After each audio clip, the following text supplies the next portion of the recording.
Okay, it's 6 o'clock, and we're going to go ahead and start the work session. I'll turn it over to our city manager, Ms. Sanchez. Okay, no worries. We'll wait till your mic comes on. It's good to see everyone here tonight. Councilor Dominguez on Zoom. Okay, Hello, everybody. all righty. We're just waiting on the mics to turn on, Councilor. So is yours on now? No. There you go. All right.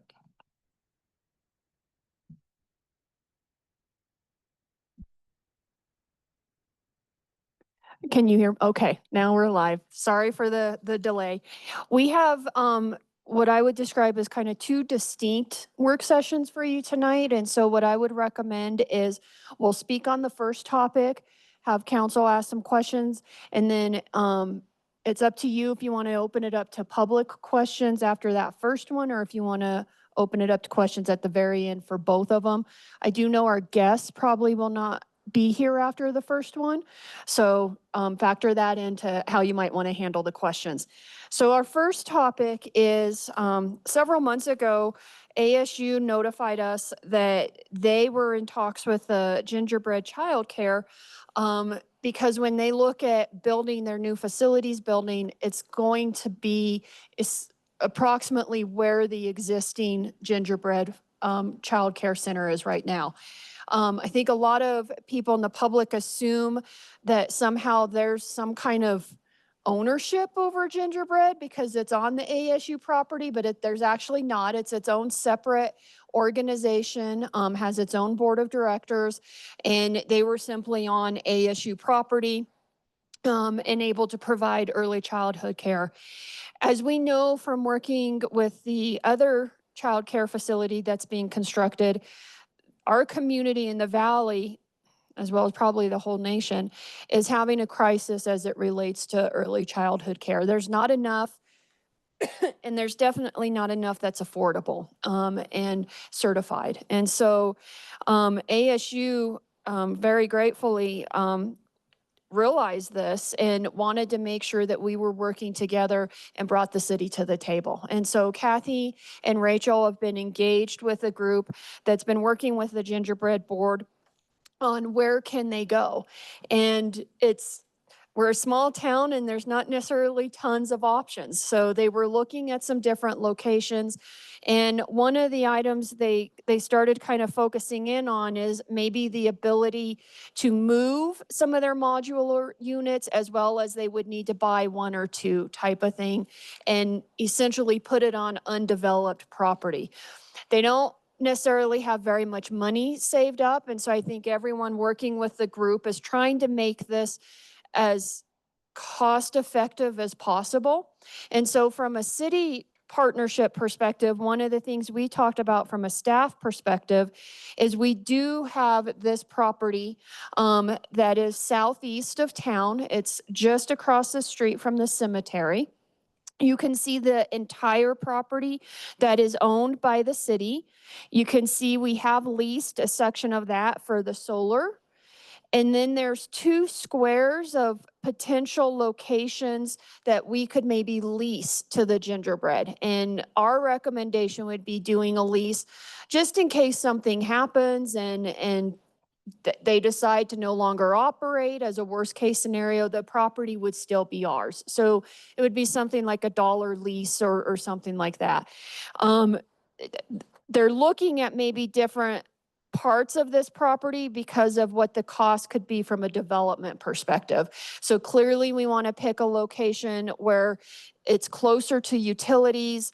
The quality of the dirt might have a difference between the 2 locations. One might be a little bit less expensive to develop as far as bringing in fill and those types of things. But before they focused too much on this, we felt that it's probably time to bring it to council to at least see if this can be on the table and that staff can continue these discussions. And Kevin and Carla are here, also partners, obviously, on this discussion, representing ASU and some funding potential partners as well, to answer any questions that council may have. Okay, so I'll open it up to the mics here. Councilor Jan Hill. Thank you, Mayor. You're welcome. So you mentioned, Heather, just about 2 minutes ago about being a good partner and helping them find a spot. I agree with that, but this is like way out of the way.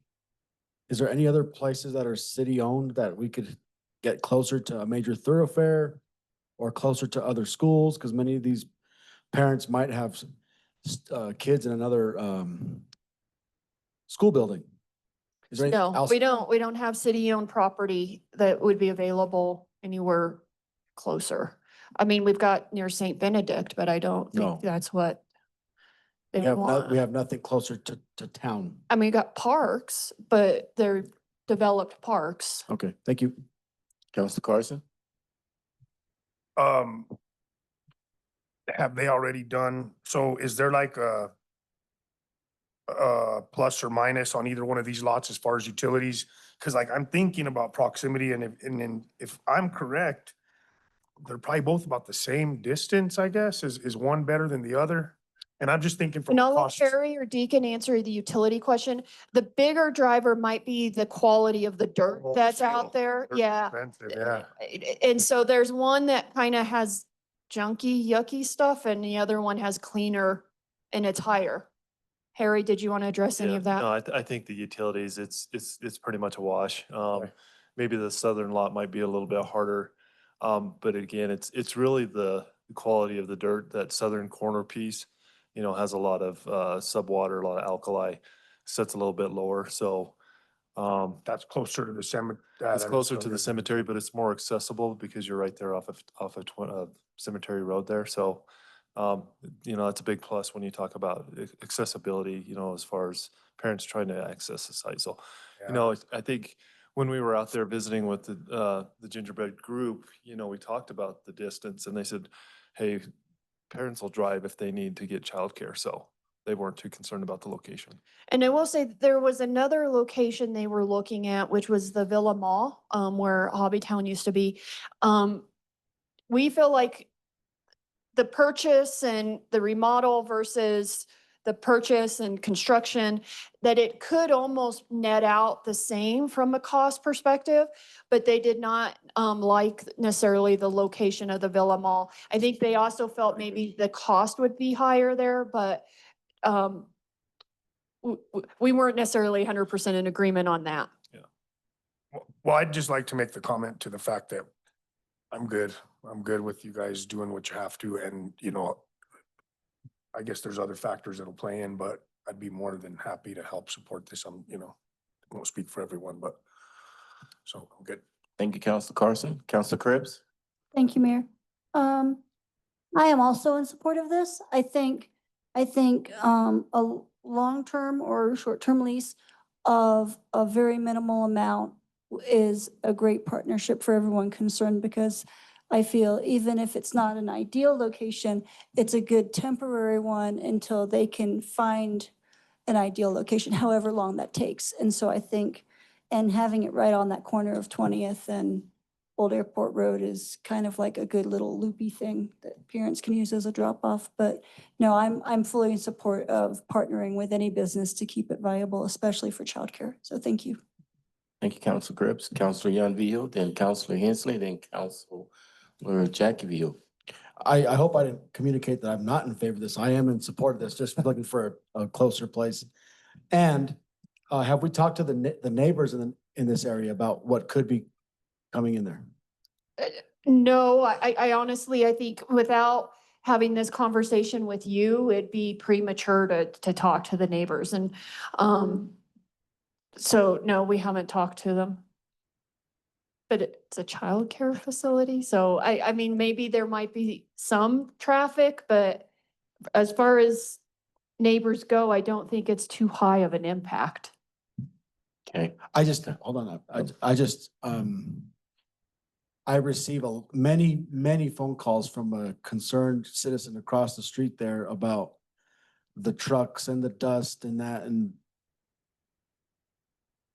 And you know what I'm talking about, because I Yeah. just forward it to you like twice a month and it goes to Harry, and we know who this neighbor is, and just being aware of that. Yeah. Yeah, no, I know him and I think he would welcome something like this versus something else, you know, I'm not speaking for him, but I could go like the news, or whatever, to Untitled Chapter. Thank you. Okay, Counselor Hensley and then Counselor Jackie Beal. I think this is awesome that there's a way that we can support. We've always talked about where we're short on early childhood and we're short on housing. So for me, this is a no-brainer. This is us walking the talk. Counselor Jackie Beal. I'm also in support of this. Like you said, there's a shortage of early childhood places, so definitely if we can help in any way. Thank you, Counselor Jackie Beal. Counselor Carson. Don't kill me for bringing this up, but how would it, or is it possible to donate dirt from the ranch, from sites that have been excavated before? Is that something that is a possibility, Phil? Is there any way to do anything like that? Is there someplace you wanted to lower that you didn't know what to do with the dirt? Is there a dredge fill? So I think there's two different types of dirt that's needed on the site. Partially the structural fill for where the units set themselves. The fill for kind of the rest of the grounds, we have a lot of dirt from our street excavation. Some of it's cleaner than others. Would have to kind of go through that, but we've got a lot of dirt available that's just across the road. So, Okay. Just, Okay. Counselor Jamie Dominguez has his hand raised. Yes, I have a question about the property. The Gingerbread will be responsible for all improvements to that lot that are needed? I'm sorry, I was asking Holly to share the map because I realized our Zoom participants, including you, probably could not see this. Can you repeat the question? Yeah, I was able to see it all. It's working out good. They're responsible for any improvements needed for them to relocate there, right? Correct. That's correct. I will say, and I don't want Harry to kill me. You know, the only other area that we sometimes can do a partnership is if we want to look at some of the utilities type of situation. But we would have to figure out what their design is, what they're putting in, and what those potential costs would be before we could have that conversation. Okay, yeah, I'm in support of this. I'm glad they're finding somewhere to relocate. Okay, I don't see any other lights on, so I'll just say something and then I'll turn it over to open it up to our guests and to those on Zoom. I'm very glad that the city and the Gingerbread House has been working to find a solution. I know Kathy Woods has been very instrumental too in having conversations, and I've been in some of those conversations on some of the different boards, and I think this is a very viable option. And I'm just so glad to see that we are collaborating to bring about this change that's needed. So with that being said, we're gonna open it up for anyone in the audience, and then we'll go to Zoom participants and have you make comments. Now, just to be clear, we do not go back and forth. So if you ask any questions, council will not answer questions. But once all the participants have finished making their comments, we'll turn it back over to our city manager for follow-up. And if there are any questions that come up, she might be able to address those, okay? All right, so now feel free to come up to the podium, turn on the mic if you have a comment. If you could state your name and then make your comment. And we do ask that you keep your comments to within 3 minutes. We will be keeping track and time of the 3-minute mark. Go ahead. Thank you, Mr. Mayor. You're welcome. Zach Reeves, I like this project. I think that this is very valuable for our community, especially when you treat children as an economic resource and future for our town. Having the ability to raise your kids here with minimal disturbance is definitely an incentive for people to stay here long-term, which will in turn grow our community. My only caution is I live near Old Airport Road. I think a couple of us do maybe, and the road itself might need to be looked at for ease of travel for these parents, especially if they're coming down 12th Street, take the right turn and then go to where these facilities are proposed to be. That road is particularly nasty on tires and could in turn cause a weird economic effect for tire replacement. Other than that, I think this is amazing, and I want to offer my support in any way that I can. Thank you.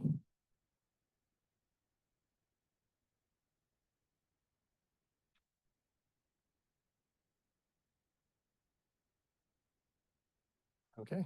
Good evening, council. My name is Kevin Daniel. I'm the VP of Administration at M-State. I just wanted to start by saying thank you all for the time here, and a special big thanks to Kathy and Rachel and Deacon. This has been a challenge. We've really worked for the last 8 or 9 months to try to find a good solution, and working really closely with everybody, including the Gingerbread board. I think this is a really positive, collaborative way of making a really good situation even better for them. This actually gives them the ability to expand potentially the number of students or number of kiddos that they serve, kind of design for security and things like that. So they're really excited. I know they've also recently applied for a grant that would help cover probably most, if not all, the costs of this. And certainly Adams State is very much in support of this and trying to do what we can to help them, from a business plan perspective, getting them connected with the SBDC. As far as the location, the grantor did say that they would also agree that it's probably better, more economical to develop on undeveloped land versus buying a building and then having to do construction plans and renovation and meeting all the compliance codes. So I just want to say thank you all. I think I'm really excited about this. This feels good to kind of get us moving in this direction and get them hopefully to a really good permanent solution for them. So thank you. Thank you. So do we have anyone else in the audience like to make any comments at this time before I go to Zoom? Okay, I don't see anyone walking to the podium, so if you're on Zoom, if you could please use the raise your hand feature at the bottom of the screen to be recognized so that we can give you an opportunity to make comments. Now would be the time to do so. I don't think we have anyone on Zoom. Yep, I don't see anybody on Zoom either. So we'll bring it back to conclude this part of the work session. So yes, I want to thank our guests. And I really do I want to give a little bit of a shout out to ASU. It could have been very easy to just say, hey, we're going to need to build. Here's the time you need to be off, and good luck to you. And that's not at all how they handled this. They very much realized the impact on the community, the childcare, and they've been a really strong advocate for this project. And so I just want to give a shout out to ASU. So Thank you. Thank you. Okay. with that, we will turn it over to Deacon because we've got codes to talk about. Wow. Yeah, I see your eyes is glazing over. I'm waiting all day to hear this. I always want to acknowledge Beata Ronza, who is in our development services department, because she makes the most beautiful presentations, and they're fun too. And all the pictures you'll see, these are all from around town. So this is kind of a two-parter. One is about landscape, and the other is kind of more housekeeping type stuff. All right, so why do we want to update the land use code? Sorry. It really isn't written in a way that is applicable to us. It's really hard to achieve. The standards are really rigid and aren't really malleable. Water conservation isn't really considered. There's some stormwater guidelines that we have that should be adopted. How can we marry stormwater and rain gardens type things? It's a goal in our water efficiency plan from a few years ago, and there's some new state regulations that we have to comply with. Okay, so just really high overview. Currently, our landscaping principles section has some guidance on plant spacing, irrigation, and soil moisture control, and then this really specific menu of how you select plant family, genus, and species. Not very malleable. All right, so, in this one, we're keeping plant spacing, but, having more guidance on picking the right plants for our climate. If we have an out-of-town developer, sometimes they bring in things and it's just not going to work here. Also, making sure that there's more water efficiency, hydrozoning, and a water budget, especially for larger places with irrigation. So that's something that comes directly out of our water efficiency plan. Really making sure that we're minimizing any wind-blown issues with dirt. So not having bare ground, and also not just having one type of rock on the ground. That's something that we've heard, in the community, that, they're fulfilling the landscaping code, but they're just putting down one color of rock, and it's not very visually enhancing. And then again, stormwater management, doing rain gardens, bioswales, that sort of thing. And then, how do we position, landscaping on a site to make it just look better? So that's kind of the idea. And a lot of these are more guidance than strict, you have to do it in this specific way. So it gives us a bit more flexibility. Okay, so this is the one that's really fun. So the state legislature recently passed a non-functional turf bill. So essentially non-functional turf, gotta go. So just really quick, when we talk about functional turf, we're talking about playgrounds, parks, amphitheaters, golf courses, driving ranges, things like that. Non-functional turf, this is like that little stretch sometimes between the sidewalk and the back of the curb. It might be a foot or two wide. We don't have it a ton here in town, but you see it a lot more on the Front Range, or maybe in the middle where you might have a median, places where really grass isn't doing anyone any good. So those are how the state defines it. In that statute, there's a couple of deadlines. So the first one is by January of this coming year, we have to prohibit any new non-functional turf. It also includes artificial turf and invasive species, which we already prohibit anyway, from being planted in essentially, government property in our rights of way. By January 21st, 2028, we have to add multifamily dwellings to this prohibition, and then we have to figure out a way to reduce irrigation demand for all other residential properties. So this is, I think, maybe something that we need some guidance on. They don't specify what that value should be or how much you should aim for. But really, essentially going forward after this date, the rule will be, you can only have so much turf on your single family home. And so, figuring out what that number is a little bit arbitrary. We kind of put our heads together. We said, okay, the average lot size in Alamosa across all lots is like 8,000 square feet. So, we said 800 square feet, that's like 10% of the average lot.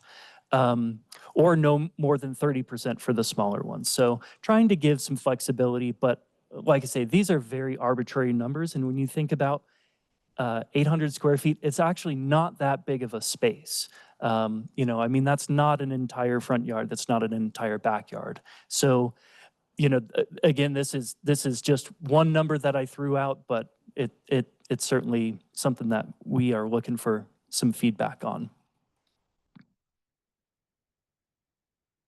We're gonna make questions at the end, okay? But you'll be the first one up. Awesome. And the rest is pretty easy. So non-native plants, native plants, native grasses.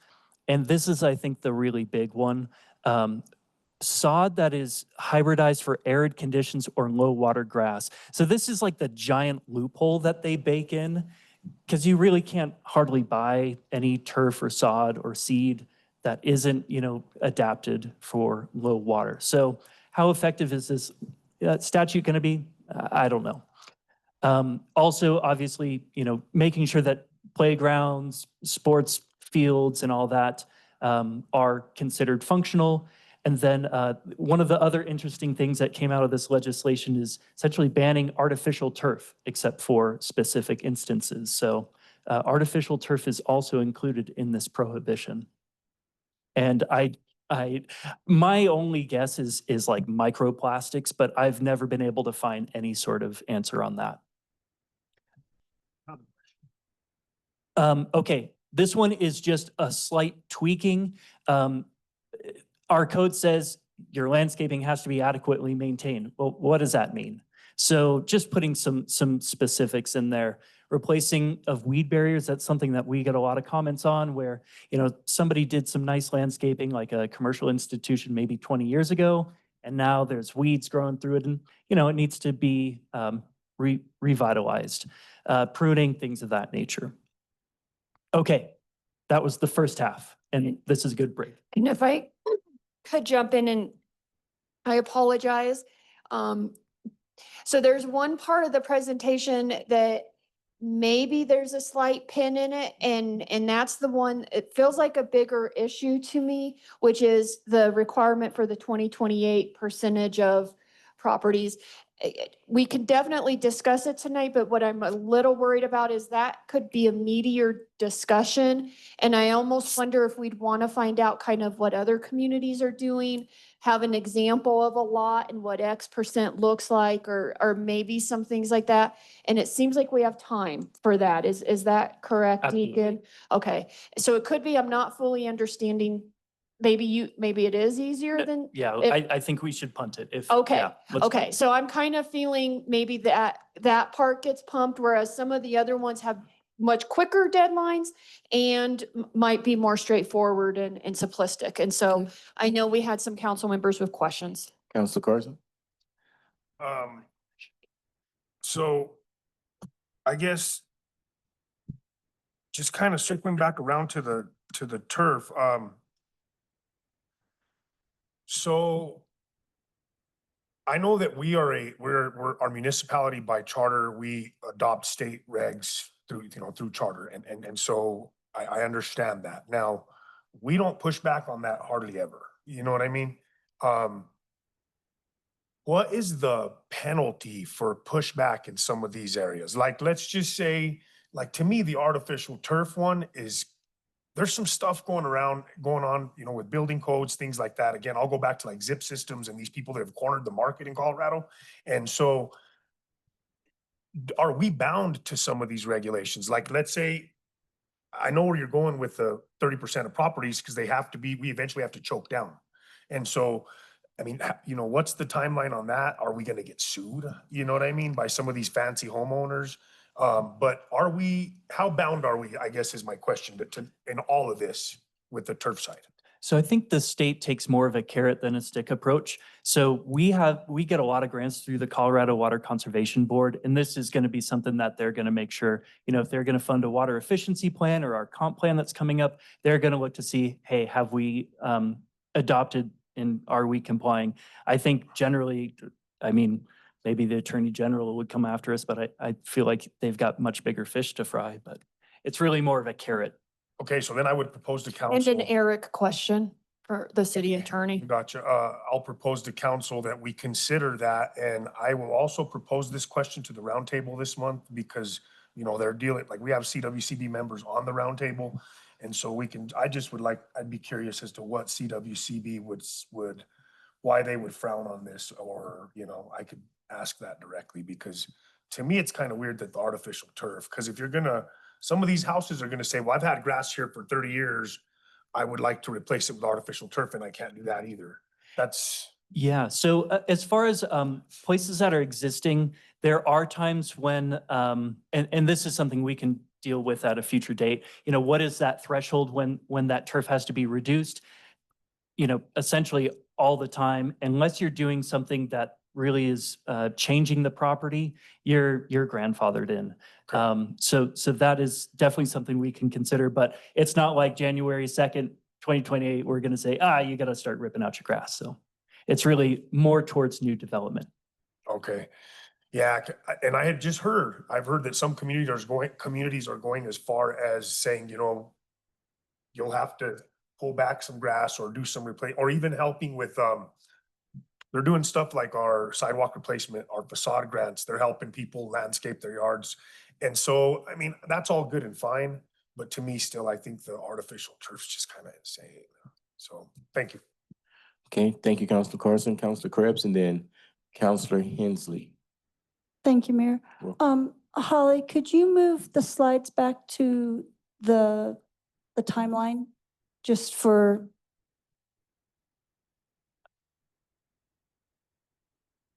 Yep. Thank you. So one question got answered, and that was, current landscaping is grandfathered in. Will this,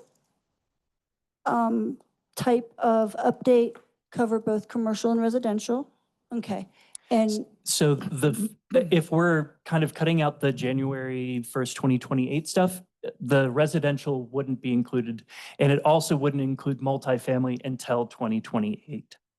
okay, and so for the 2026 one, the word I'm focusing on, other than prohibit, is new, anything new coming in. Okay. And so that was my one question. And so as far as residentials that want to 100%, I'm going to say the word wrong, xeriscape, that'll still be permissible with some plants more as decoration instead of an actual yard. And this type of update also includes front and backyards. Okay. Yeah, it would apply to the entire property. And I will say, like on a xeriscaping sort of, some of the pictures that are in the background, I mean, they use a fraction of the water for turf, especially in our climate. Turf takes an awful lot of water, like 3 acre-feet per year, I think. Oh, yeah, a lot. absolutely.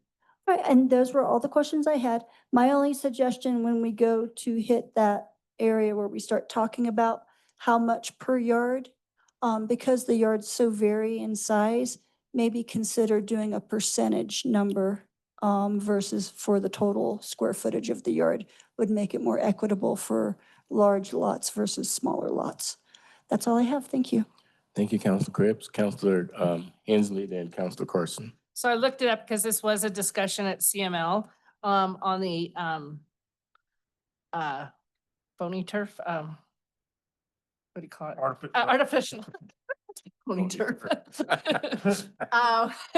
So the number one reason for not doing it is that the surface can reach 150 to 180 degrees, which is much hotter than natural grass. So this worsens the urban heat islands and makes those outdoor spaces less usable, which if you've ever been on Adams State football field, that is definitely true.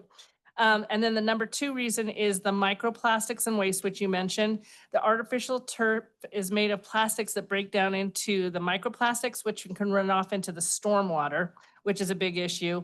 And then also the old turf rolls, because they only last 8 to 10 years, then create tons of landfill waste. And so that's the issue too. There's other ones, but those were the two key ones, which kind of then made sense of why. That's awesome. Thank you so much. Okay, thank you, Councilor Hensley. Councilor Carson. So the other part, the turf threw me off. I was gonna ask about the rocks and the colors because, again, everything that's built is already grandfathered in, correct? But just from a pricing standpoint, like multicolored rocks are way more expensive. And I'm just putting that out there. I get it and I understand. I mean, they are super awesome, very pretty.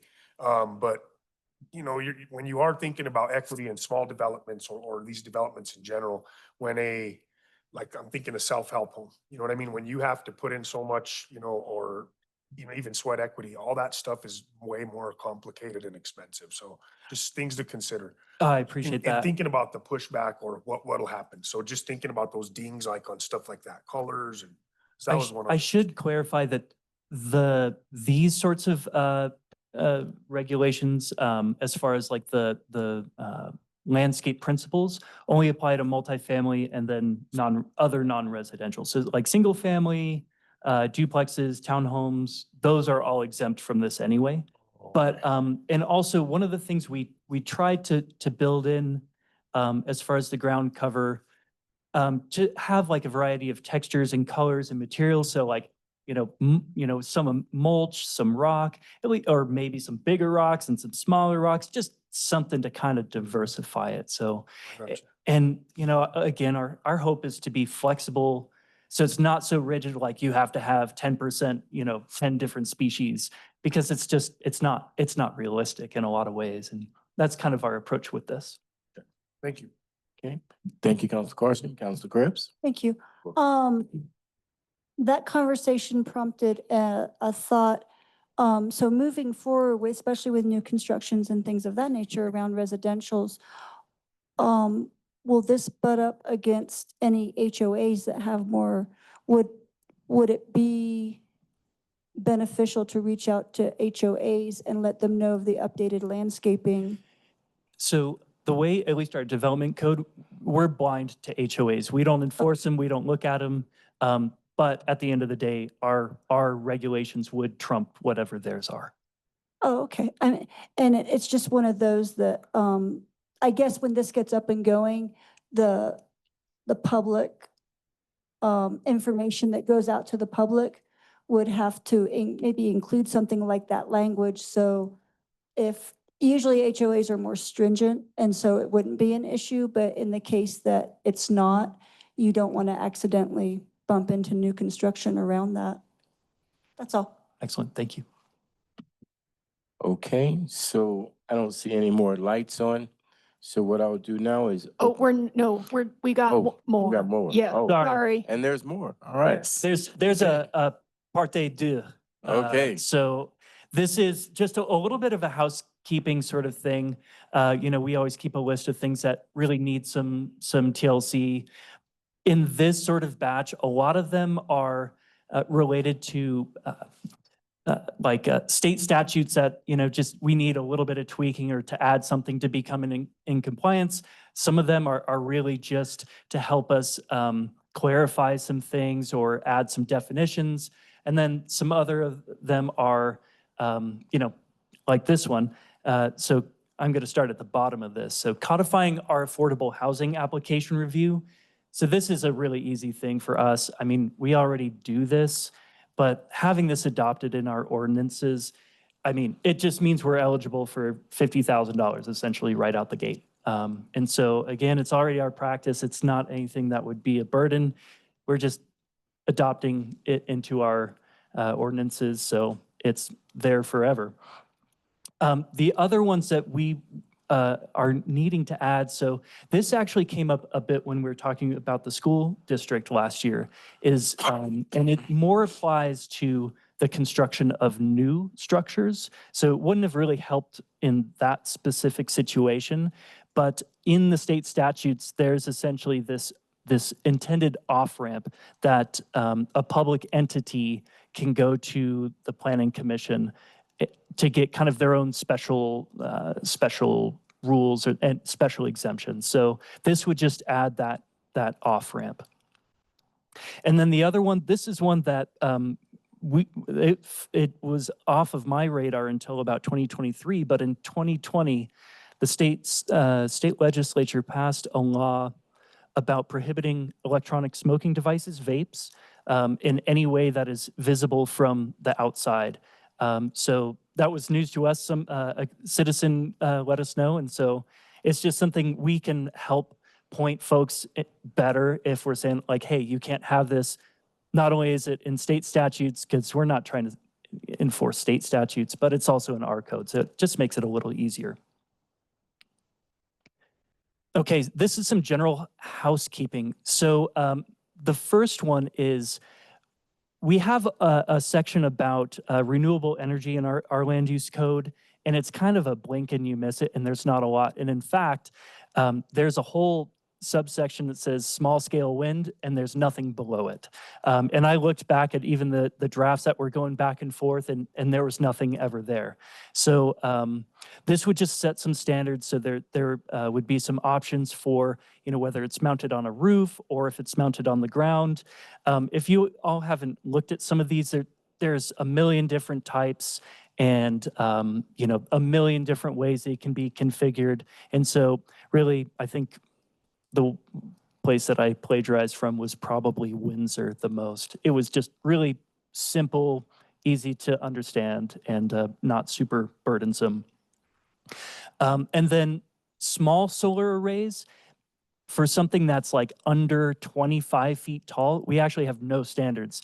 And our definitions, we don't know how we would classify them. Are they a structure? Well, not really. Are they use? Well, kind of, but not really. So they just really don't fall anywhere. So this would at least give us a place to, classify them. The other one, this came about from some complaints that we had gotten. Some of you probably saw it some of the large solar arrays that were being placed and used for advertising. And this is kind of what helped spur some of this discussion is, how do we classify the solar panel when it's being used as an advertising element and not, for generating power. And so this would kind of close that loophole by just specifying that merchandise can't be used as a sign element. We already have like stacked products like stacked mulch or stacked tires, but this would just kind of add a little bit more depths to it by including merchandise. This one's more housekeeping. This first one, you can probably understand why we want to put it in there. It's just so that we are ready if and when the Gingerbread wants to locate to the city parcel, we allow it in our land use code. The second one is we have limitations on smoking lounges, but when you look at the land use table, it has a different symbol than what it should. So this is just a simple housekeeping. And then the last couple ones, in our zone of benefit recovery, it excludes sewer lines that are 8 inches, which is kind of silly because that's a really standard size for us. So this would allow 8-inch sewer lines to become eligible. And this came about just due to kind of the weird situation near West 8th Street where there was a sewer line pretty nearby, but it was actually super shallow. So ended up being just this thing where there had to be a sewer line that was laid, and this would at least make it eligible for a cost recovery in the future. We actually have no standards for plats. We used to have Chapter 17 until 2018, and that had all of our standards. We repealed it and we never replaced it, so this would just add some standards, and then just clarifying a few definitions. All right, got lights on. Gonna have Counselor Carson, followed by Counselor Hensley, then Counselor Krebs.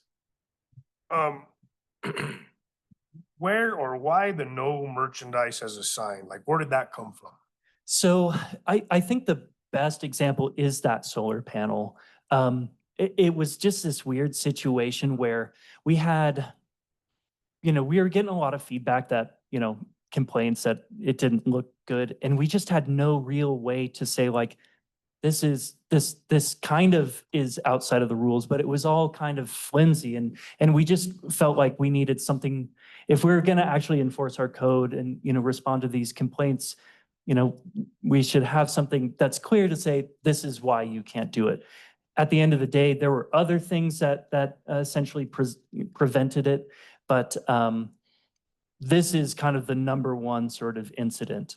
So, and I This is think, the same thing as the one on the other corner, right? There was 2 of them. and I think, council's been very deliberate in their sign code of how far do we want to go on regulations versus how far don't we want to go.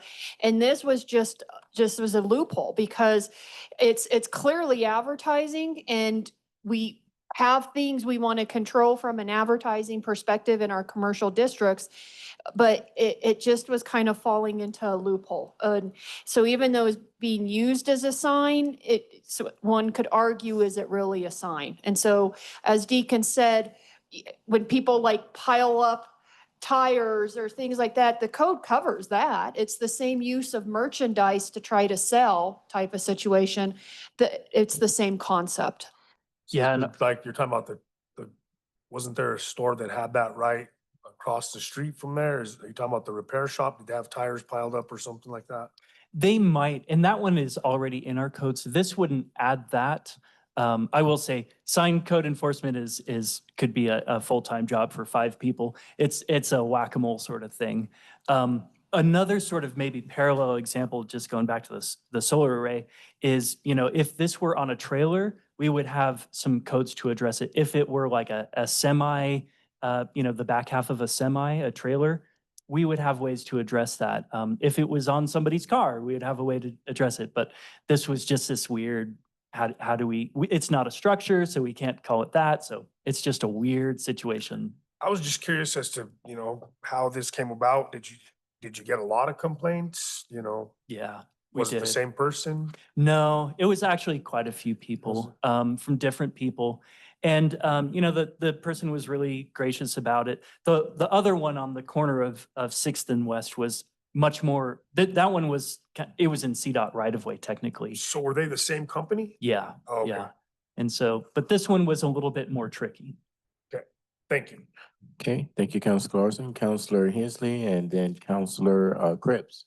So probably sticking with the merchandise thing, just because obviously if you make a statement like that, then, you know, making sure we've covered everything. So you brought up vehicles. So like if somebody has their vehicle for sale, then that means they can't do that.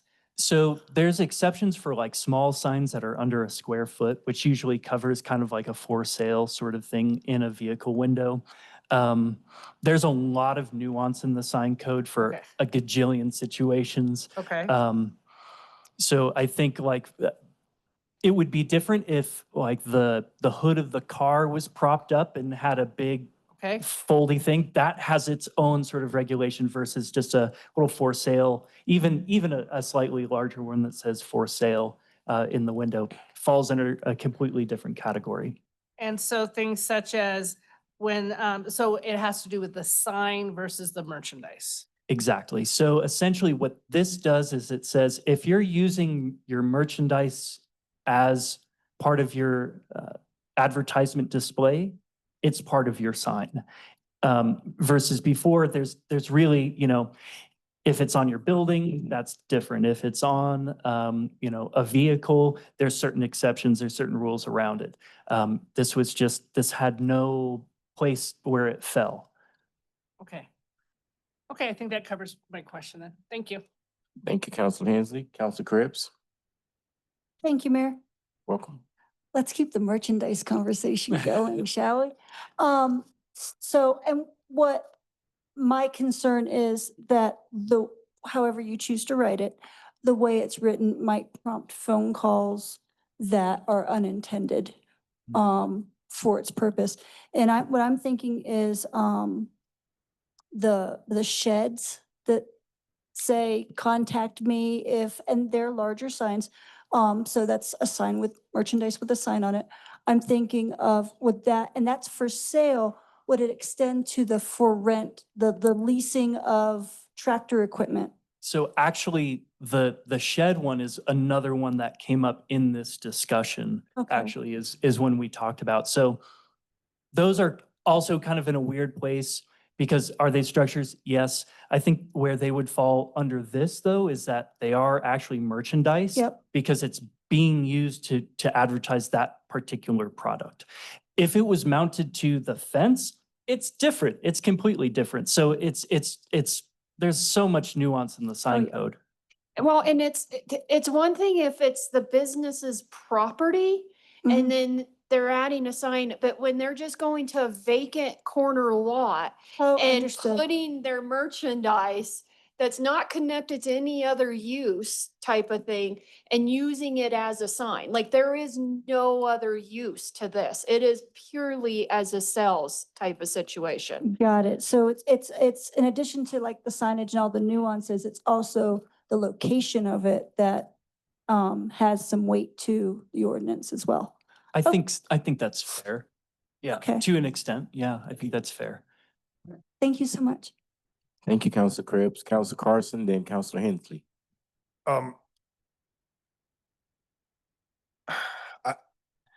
So the reason I asked about who called is because one of the things I don't want to do with any law is set precedents that we have a business owner complaining about some other business owner's product and because just to play devil's advocate here a little bit, I don't agree with you guys. I think the shed with the sign that says for sale is exactly like this solar panel that says for sale. I do understand the private property thing or the vacant lot thing, but if they had permission to put it there, you know, because that is probably they did, because I know the owner of that corner lot and I don't think he would just let somebody park stuff there. But I guess the thing is, I just don't want to set a precedence where we're getting, you know, squeaky wheels or dictating business practices in a sense. Not that staff ever does that. I'm just saying that could create an optics, like Counselor Krebs said, it could create an unintended consequence. So just be mindful when you're writing it. And again, always consider if what we're doing is necessary and we're not creating some sort of overreach. Because I understand the safety, the corner, it was very weird for me right there by Net Intelligence. I thought it was strange. So I don't disagree with it. I just don't want to set a precedence or make it look like the city's taking calls from one person complaining, because again, I think a shed is the same thing and we have those around. So we just have to be careful, about the optics of things, I guess, is what I'm more concerned about. Well, and I just want to assure council, it is not competitors, it's not other companies.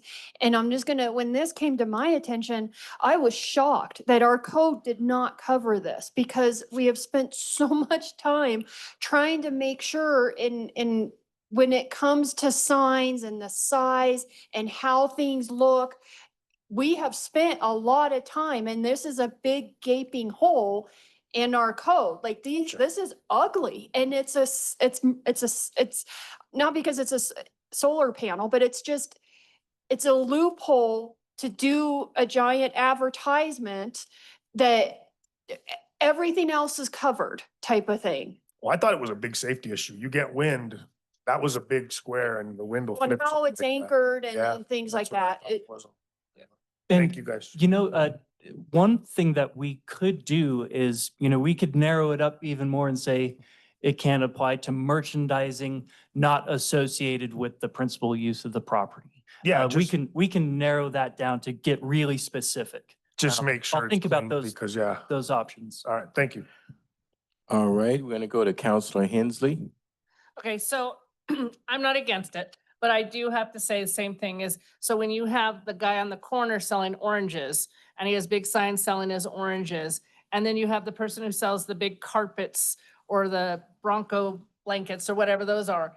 I mean, I do agree. I think we're getting into some fine lines of, do we like this merchandise or not that merchandise?